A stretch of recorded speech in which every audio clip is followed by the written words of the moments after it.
The second mini-challenge of the Fellowship event has begun.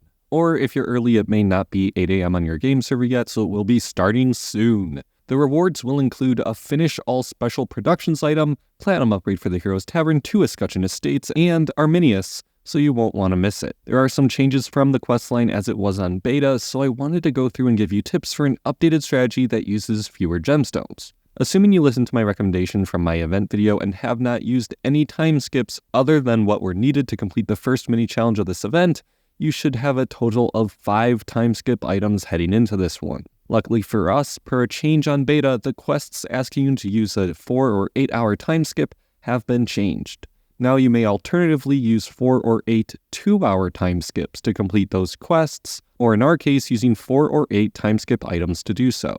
In essence, that means that the questline will require 24 2-hour time skips to complete, as there are 2 quests with the 4-hour and 2 with the 8-hour ones. As you only get 15 time skips from this challenge, combined with the 5 from the first challenge, you are 4 time skips short of beating this challenge. Luckily for us, all you need to do is spend gemstones to purchase one of the 4-hour time skips for Quest 8 or Quest 16.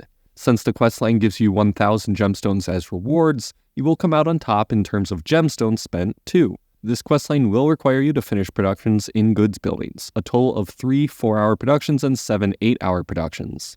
Remember that these goods buildings can be from any age. I highly recommend using finished goods production items, but if that's not an option for you, you can just build more goods buildings. If you're in the space ages, you can use the goods buildings in the colony, but remember that Space Age Space Hub colony goods buildings can only do 8-hour productions or longer. Additionally, this questline will require you to collect a total of 15 units from the previous age across 2 quests. This means the easiest option is if you have a building in your inventory from previous ages that produces units. Keep an eye out for the Governor's Villa and Knight's Pavilion. Then just place them and level them up to your previous age using 1-up kits. Do not use a renovation kit or you will be stuck back in the same place as before with it being the same age as you are. If you don't have any previous age buildings in your inventory, you can either use the Alcatraz or Stellar Warship to produce unattached units.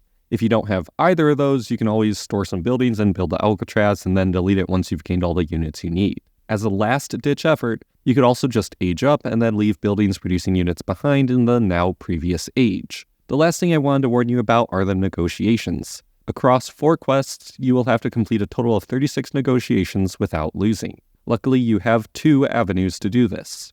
The easiest lies with the guild expeditions. Simply activate the handy tavern boost and negotiate away. I would recommend not completing too many encounters in advance, otherwise you can reach higher levels where winning a negotiation is not as certain.